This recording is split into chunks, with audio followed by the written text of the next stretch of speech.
अस्सलामुअलैकुम वरहमतुल्लाहि वबरकातुह। तलबा अज़ीज़, ये हमारा सोशल साइंस का पीरियड है। तो इससे पहले के पीरियड में हमने पार्ट 1 पढ़ा था, जिसमें हमने हमारे सबक का नाम है कुदरती नबातात, जिसमें हमने ये देखा था कि किस तरह से जो इंसान की कोशिशों के बिना ही जो पेड़ पौधे उग जाते हैं उन्हें कहते हैं कुदरती नबातात। तो उसके बारे में हमने पढ़ा था। आज देख लेते हैं जंगलाती पैदावार और उसके इस्तेमाल। जंगलाती पैदावार और उसके इस्तेमाल। जंगलात की जो पैदावार होती है वो और उसके इस्तेमालात क्या होते हैं वो। तो जंगलात इंसान के लिए कई तरह से मुफीद हैं, कारआमद होते हैं, उनके लिए यूज़फुल होते हैं। तो जंगलों से हासिल होने वाली जो चीज़ें होती हैं वो साग और साल, जो ये साग और साल जो होती हैं वो दरख्त की लकड़ी होती हैं, जो इमारती लकड़ी के तौर पर और फर्नीचर बनाने के काम आती है, जो इमारत बनाने में, घर वगैरह बनाने में, बिल्डिंग वगैरह बनाने में काम आती है और फर्नीचर्स वगैरह बनाने में काम आती है। सुंदरवन के सुंदरी दरख्त की लकड़ियों से कश्तियाँ बनाई जाती हैं और हिमालय के सर्द इलाकों से हासिल होने वाली देवदार और चीड़ की लकड़ी से खेल कूद के सामान बनाए जाते हैं। चाय और ये दवा वगैरह के बॉक्स जो रहते हैं वो बनाए जाते हैं। और संदल की जो लकड़ी होती है उससे खुशबूदार तेल और हुस्न अफ़ज़ा सामान बनाने के काम आता है। यानी खूबसूरती वगैरह के जो सामान होते हैं वो उसमें काम आते हैं, जो जिसे हम बोलते हैं सैंडलवुड पाउडर वगैरह, तो उन सब में काम आता है। बांस से टोकरे और टोकरियाँ बनती हैं, खिलौने बनते हैं और घरेलू जीनत की जो चीज़ें होती हैं, घर सजाने की जो चीज़ें होती हैं वो बांस से बनती हैं, बांस की लकड़ियों से। जंगलों से लाख, राल, गोंद, शहद और बेत की लकड़ी जैसे दीगर पैदावार दस्तयाब होती हैं। आंवला है और अश्वगंधा है वगैरह नबातात से दवाइयाँ बनाई जाती हैं, दवाइयाँ बनाने में काम आती हैं। तो अब देखते हैं नबातात के दवा के तौर पर इस्तेमाल। नबातात जो है वो दवा के तौर पर कैसे इस्तेमाल होता है। तो चलिए, नबातात जैसे सर्पगंधा, तो ये किस चीज़ के लिए इस्तेमाल होता है? खून के ऊंचे दबाव की बीमारी के इलाज के लिए। खून का जो कमी हो जाती है उसकी बीमारी, उसके बचाव के इलाज के लिए सर्पगंधा जो है वो इस्तेमाल किया जाता है। और नीम जो है वो जराशीम कुछ दवा के तौर पर बैक्टीरियाज वगैरह को मारने के लिए इस्तेमाल होता है। तुलसी जो है वो सर्दी, खांसी, बुखार वगैरह के लिए इस्तेमाल होती है। और अर्जुन साठ जो है वो कल्ब के जो मरीज़ रहते हैं, दिल के मरीज़, उनके इलाज के लिए काम आती है। और बेली जो होती है वो जोड़ों का दर्द और बलगम वगैरह को सही करने में काम आती है। और ग्लो जो है वो डायबिटीज़ वगैरह और बुखार और जोड़ों में दर्द कम करने के काम आती है दवा के तौर पर।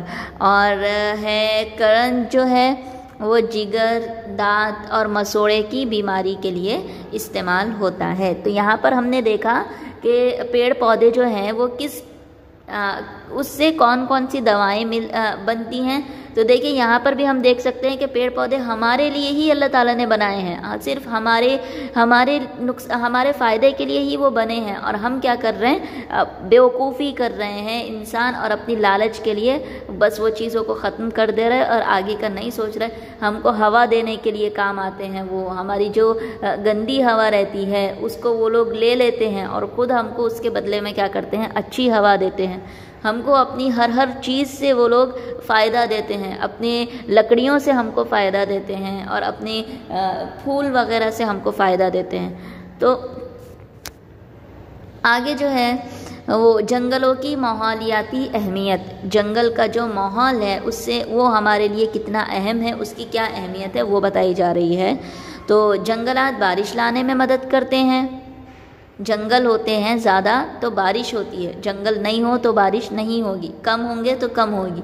ज़िंदगी देने वाली ऑक्सीजन गैस फराहम करते हैं। ज़िंदगी जिसके बिना हम जिंदा नहीं रह सकते, वो गैस यानी ऑक्सीजन हमको देते हैं। कार्बन डाइऑक्साइड जैसी नुकसानदायक गैस को जज्ब कर लेते हैं हमारे लिए, जो कि नुकसानदायक है कार्बन डाइऑक्साइड, वो अपने उसको वो खुद ले लेते हैं, खुद उसको वो अपने अंदर जज्ब कर लेते हैं। जंगलात ज़मीन दोज़ पानी को महफूज रखने में मदद करते हैं।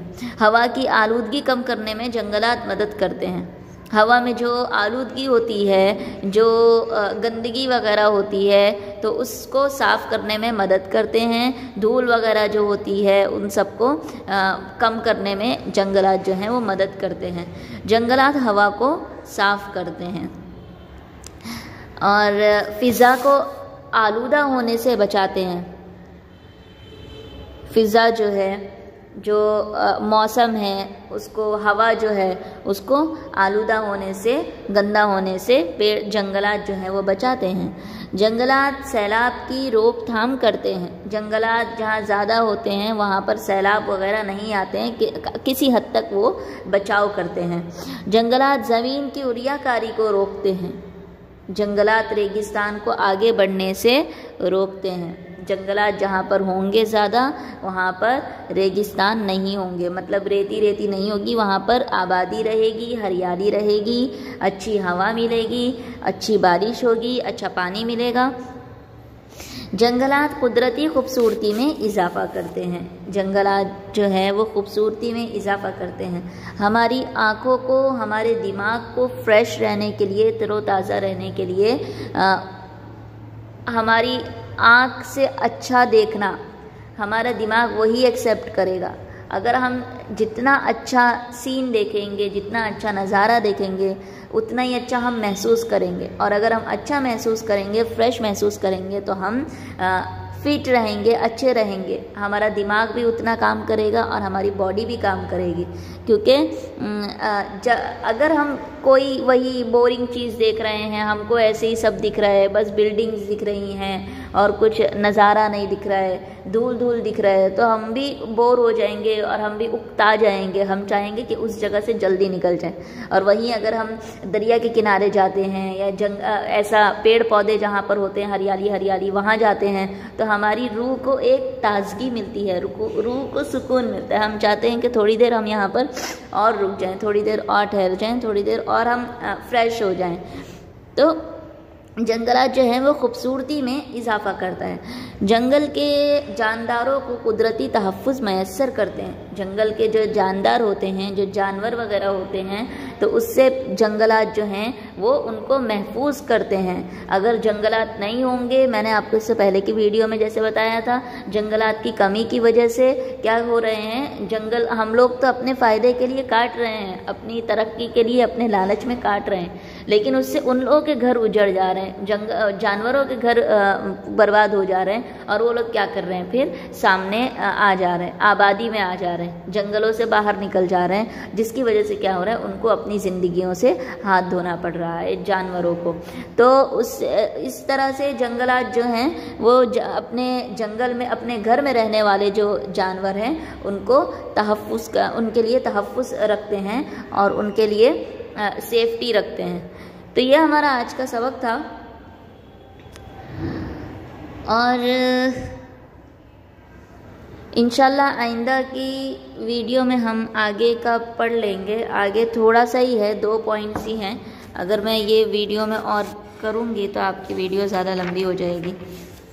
तो देख लेते हैं हमने अभी तक के क्या क्या पढ़ा है कुदरती नबातात में। कुदरती नबातात की तारीफ़ देखी है कि जैसे हम अपने पास पेड़ पौधों को उगाते हैं, उसी तरह से जो कुदरती तौर पर जो ऐसे ही इंसान की कोशिशों के बावजूद उग जाता है, कोशिशों के बिना उग जाता है, उसे कहते हैं कुदरती नबातात। इसी तरह से कुदरती नबातात की कुछ किस्में होती हैं, जैसे मुनक़ते हार्रा के बारिश के जंगल तकसीम कर देते हैं ना, तो किस्म अलग अलग होती है। बारिश के जंगल होते हैं और फिर कांटेदार जंगल होते हैं और घास वाले जंगल होते हैं, फूल वाले जंगल होते हैं।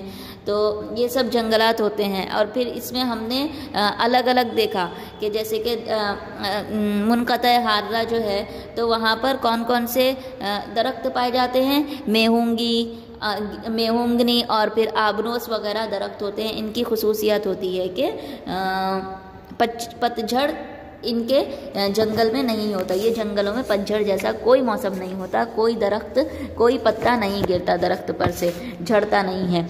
और फिर मुनक़ता हार्रा खराओ के जंगलात के बारे में हमने पढ़ा कि यहाँ पर क्या होता है, संदल, खीर, बांस वगैरह के जंगल होते हैं और इनकी खासियत ये होती है कि 8 से 6 हफ्तों के दरमियान ये अपने अपने पत्ते झाड़ देते हैं। और इस तरह से एक कोई भी हर दरख्त का अपना एक एक वक्त होता है जिसमें ये लोग पत्ते झाड़ देते हैं। तो इस वजह से कोई वक्त ऐसा नहीं होता, कोई साल ऐसा नहीं होता जिसमें हम देखेंगे कि पूरे पत्ते झड़े हुए हैं। अगर एक दरख्त के पत्ते झड़े हुए होंगे तो दूसरा दरख्त जो है वो हरा भरा होगा। और फिर इसी तरह हमने पढ़ा है कांटेदार जंगल, तो यहाँ पे क्या होते हैं, बबूल है, बेर है, ऐसे सब दरख्त होते हैं यहाँ पर। तो इनकी जो जड़ें होती हैं वो बहुत ज़्यादा गहरी होती हैं, लंबी होती हैं, चारों तरफ फैली हुई होती हैं और इनके जो पत्ते होते हैं वो छोटे छोटे होते हैं। तो ये मैंने आपको रिवाइज़ करा दिया है। इंशाल्लाह आइंदा का चैप्टर भी हम पढ़ेंगे। अस्सलामु अलैकुम वरहमतुल्लाहि वबरकातुहू।